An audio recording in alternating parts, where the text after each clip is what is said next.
querendo montar um novo partido político. Isso é interessante pra caramba. Não sei se vocês já falaram essa semana, chegaram a falar. A gente falou com o Rock aqui. Foi ontem? Ontem, né? Ontem. Isso, se quiser começar por isso... Porque a gente tem tem mais partidos, mas o Democrata e o Republicano são os principais. Tem os independentes também e tal, mas os independentes sempre voltam junto com os democratas, então faz muita diferença. E seria um terceiro partido que ideologia teria? Aí que tá a grande questão. Essa foi a pergunta excelente. Eu não sei se já foi tocado isso, mas eu sei que você gosta que seja, mesmo que tenha sido, né? Lene, matéria aí. Já tô abusando aqui, né? Pedindo pro Lene. Matéria do New York Times. Acabou que eu não sei se a gente vai conseguir abrir, né? Que tem paywall. Mas o New York Times, ele deu a deixa de qual é a ideologia desse partido. Elon Musk chamou para uma conversa um cara chamado Curtis Yarvin. Curtis Yarvin é um mentor de toda essa galera da nova direita do Vale do Silício. O problema é que esse cara... Não é mais a direita, aquela tradicional... Ronald Reagan não, e tal. É uma nova direita. Muito pelo contrário, é uma direita que eu acho que finge que é direita, porque não é direita nem esquerda. Os caras são, no final das contas, e é fácil você comprovar isso, monarquistas. O quê? Monarquistas. Curtis Yarvin é um monarquista, mas assim, ele dá uma descalibrada na ideia de monarquismo, né? Ou de monarquia. Porque ele diz o seguinte, um CEO é um monarca. Um monarca no sentido de mono é um arque é o poder. Então é um cara que tem o poder. Ele toma as decisões. Só que daí sai uma série de linhas muito complicadas, na minha opinião, problemáticas. Por quê? Com essa ideia de que o CEO de uma empresa é um monarca, ele quer substituir os governos por corporações. Não tem mais uma democracia representativa que você escolhe o teu representante. É uma espécie de... que na tecnocracia lá dos anos 30 se chamava tecnato. O que é o tecnato? Os caras mais desenvoltos na ciência e na tecnologia, eles vão governar... Os mais preparados. Os mais preparados e eles mesmos... Tecnocracia. Eles mesmos escolhem quem vai governar. Então, por trás desse movimento que também... tem vários nomes. Por exemplo... esse movimento que esse filósofo Curtis Yarvin, ele é da computação também, ele já criou startups e tal, ele é um dos pioneiros lá das startups do Vale do Silício. Ele fala sobre o movimento neo-reacionário. O movimento neo-reacionário é isso. Vem desse cara chamado Curtis Yarvin. E o problema é que não é só o Elon Musk que se inspira nesse cara. O Peter Thiel também, que é o cara que está pilotando isso tudo nos bastidores. Eu costumo até dizer que quem realmente governa os Estados Unidos é o Peter Thiel. Ah, é? Porque o Peter Thiel, ele não é um cara que... ele simplesmente montou empresas de tecnologia. Ele quer fazer uma engenharia da sociedade. Essa é a matéria do New York Times, uma matéria recente, né? Elon Musk consultou Curtis Yarvin, pensador de direita, né? Sobre o seu terceiro partido, né? Fiz a tradução aí. Quer traduzir o subtítulo aí? Você quer? Não. Que é bom em inglês? Tá enxergando bem? Não tô enxergando bem. Que daqui tem uma luz na minha frente aqui. Os dois homens falaram sobre o desejo do Elon Musk para criar o America Party, né? O Partido da América, antes das eleições de meio termo, né? De midterms. O senhor Yarvin expressou apoio para a monarquia, junto com ideias provocativas sobre questões raciais. Cara. Esse cara é totalmente louco. Na minha opinião, né? Não sei.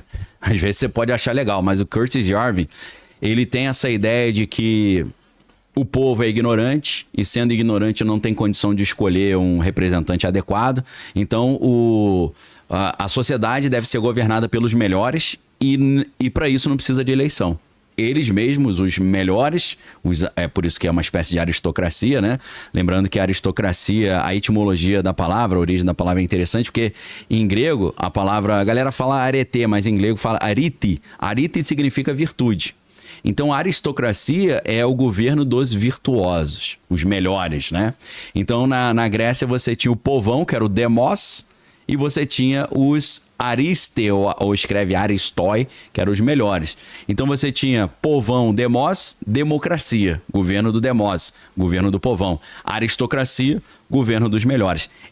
Essa filosofia toda do Curtis Yarvin, ela parece que é uma filosofia em prol do povo, mas é uma filosofia altamente elitista e altamente pró cúria, é totalmente em desfavor da população. Porque ela já se apresenta como uma antítese à democracia. A democracia é o quê? O governo do demos, que é o povão. Então o povão, todo mundo levanta a mão, que a maioria que der é escolhido. Então o governo da maioria. Isso aqui é o governo da minoria. É totalmente diferente. Então o Curtis Yarvin, ele defende, por exemplo, um negócio chamado Dark Enlightenment, que é um iluminismo sombrio. Aí você fala, cara, o que é isso? A ideia é o seguinte, ele inventou um conceito chamado a catedral. O que é a catedral? É o movimento progressista hegemônico que domina a sociedade. Então a ideia dele é você derrubar a catedral, que é esse governo, é esse sistema progressista hegemônico, e substituir isso por um iluminismo sombrio. Só que o iluminismo sombrio, na verdade, é a mesmíssima ideia do Fórum Econômico Mundial, do Klaus Schwab, do capitalismo de stakeholder. O que é o capitalismo de stakeholder? É o nome de um livro interessante, né? Primeiro livro aí, galera, os escribas, anotem aí, né? Porque a gente cita... É engraçado, deixa eu até abrir um parênteses, né? Eu cito uns 50 livros, aí o cara fala, ele não cita a fonte. Imagina se citasse, né? O cara quer dizer que é o que? A fonte da juventude, meu irmão? Essa aí eu não tenho, né? Aí é difícil. Então, primeiro livro, Capitalismo de Stakeholder, do Klaus Schwab. Qual é a ideia do capitalismo de stakeholder? É o contrário do capitalismo de shareholder. O que é o capitalismo de shareholder? As empresas, as corporações, servem aos interesses dos acionistas e acabou. A sociedade que cada um que se vire, né? Tipo, quem tem filho grande é girafa. Vai se virar, meu amigo. O Klaus Schwab ele não gosta dessa ideia, ele quer o capitalismo de stakeholder. O que é stakeholder? Ao contrário do shareholder, que é o acionista, stakeholder é todo mundo que é impactado pela corporação ou que tem um interesse nos resultados da corporação. Então, através desse raciocínio de substituir o capitalismo de acionista pelo capitalismo de stakeholder, ou capitalismo de, vamos traduzir os termos, né? Capitalismo de acionistas ou capitalismo de partes interessadas.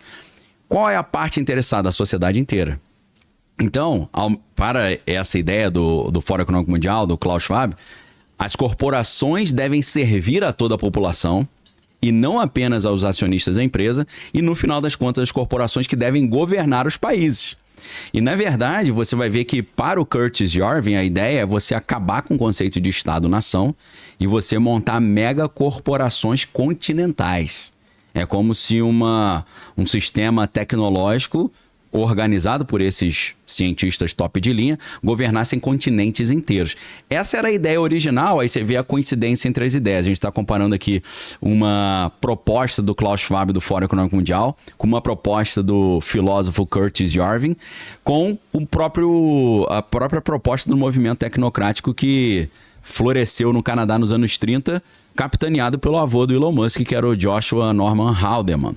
Ele propunha exatamente isso. Substituir o dinheiro por um crédito de energia, substituir a democracia representativa por um tecnato, que não tem eleição, os melhores governam, tipo aquela república, os reis filósofos da República de Platão.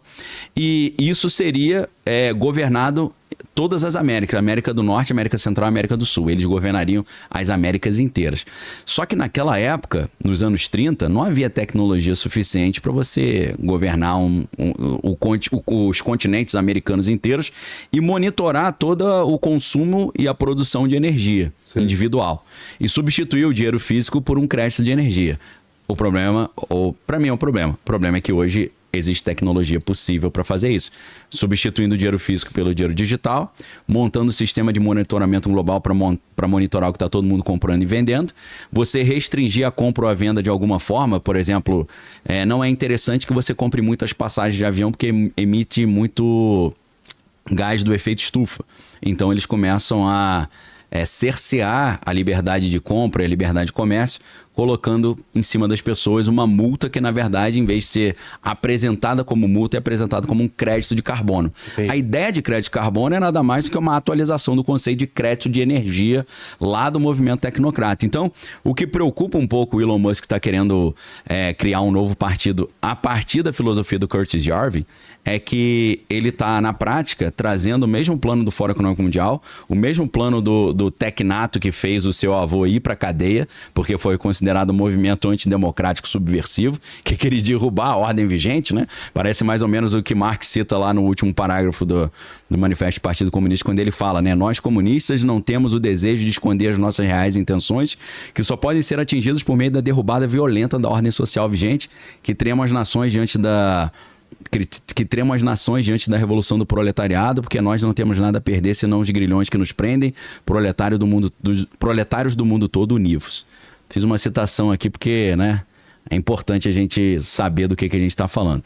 Então, o Manifesto do Partido Comunista, com essa proposta que Marx traz de um socialismo internacional, é um socialismo que permeia o mundo inteiro, tinha outras contrapropostas também, que eram igualmente ali... que advogavam também pela derrubada da ordem vigente. Então, não foi por acaso que essa proposta do movimento tecnocrático ela surge exatamente pós-crise de 29, porque surge uma desilusão com o capitalismo. Depois da crise de 29, a década de 30 inteira é uma década chamada de uma década perdida, uma década sombria, né, que é a Grande Depressão. E é claro que nesse momento de crise, que surgem essas ideias malucas, né? A Alemanha também, com o Hitler, surge nesse período, se fortalece nesse período. Então, o problema é que parece que o mundo está caminhando para uma nova crise global financeira também, devido às tarifas do presidente Donald Trump. E isso pode gerar o ambiente favorável para o Elon Musk conseguir emplacar uma ideia maluca dessa. Obrigado aí, a galera botou stakeholder capitalism, né? Capitalismo stakeholder. Tá em inglês, mas tem em português. Tem o Capitalismo Stakeholder para quem quiser adquirir. Então tá aí já uma bibliografia bem legal para vocês e assim, algo muito preocupante do Curtis Yarvin, né? Porque esse cara realmente, ele traz a ideia também, eles chamam de... o modelo de governo que eles propõem se chama Gov-Corp, GovCorp, que é um governo corporação. Então, eles não pensam num presidente eleito pelo povo, eles pensam numa corporação que é liderada por um CEO, e esse CEO é um monarca, porque ele decide o que ele faz, doa quem doer. E ele dá um exemplo, por exemplo, o exemplo, por exemplo, ficou ruim, né? Ele dá o exemplo do FDR, que é o Frank Delano Roosevelt, presidente Roosevelt, que ele diz que ele era um exemplo não de um presidente, mas de um CEO, porque esse cara governou um tempasso nos Estados Unidos, período da Segunda Guerra Mundial. Se eu não estou enganado, ele ficou 16 anos no poder, o que é uma maluquice da gente imaginar. E foi por causa dele ter ficado tanto tempo no poder que em 1953 os Estados Unidos criaram a regra de o cara não pode ficar mais de 2 mandatos. Uma regra que talvez em 2029 o Trump vai atropelar. Eu tô com essa suspeita que o Trump vai tentar um terceiro mandato por bem ou por mal. Por bem seria mudando a interpretação dessa dispositivo legal americano que impede 3 gestões. Qual que seria o argumento? O Trump governou de 2017 a 2020, aí saiu, depois ele volta agora em 2025. Então a ideia da jurisprudência ou da hermenêutica jurídica é interpretar o texto que fala que não pode haver 3 governos, 3 mandatos, ele vai tentar dizer não pode 3 consecutivos. Eu não tive 3 consecutivos, eu pulei um. Sim. Então eu posso ter 2 consecutivos. A partir de 2029 eu tenho um segundo ali ou um terceiro. Então esse é o por bem, né? Por mal, os Estados Unidos caíram numa guerra civil devido a vários problemas que podem acontecer. E isso, assim como Zelensky, aproveitando a guerra na Ucrânia, cancelou as eleições ucranianas, declarando estado de guerra. Talvez os Estados Unidos, num cenário caótico em 2029, o presidente Trump pode também trazer para si poderes excepcionais e cancelar ou adiar as eleições. Então é um cenário meio estranho. Essa ideia, então, que parece assim interessante, né? Principalmente tem um apelo forte para quem é conservador, porque o Curtis Jarvis fala, a gente tem que destruir a catedral. Aí você fala, o que é a catedral? Catedral é o sistema progressista hegemônico que domina o mundo. Aí os caras que são conservadores falam, ótimo, então eu tô atrás de você. Só que ele quer substituir isso por um governo tirânico, pô. Uma monarquia tecnocrática. Então você troca um negócio que para eles é ruim por uma coisa que, na minha opinião, é 100 vezes pior. Então, assim, algo que a galera não entendeu, e eles usam também conceitos assim que parecem muito modernos, como Startup Nation, uma nação startup.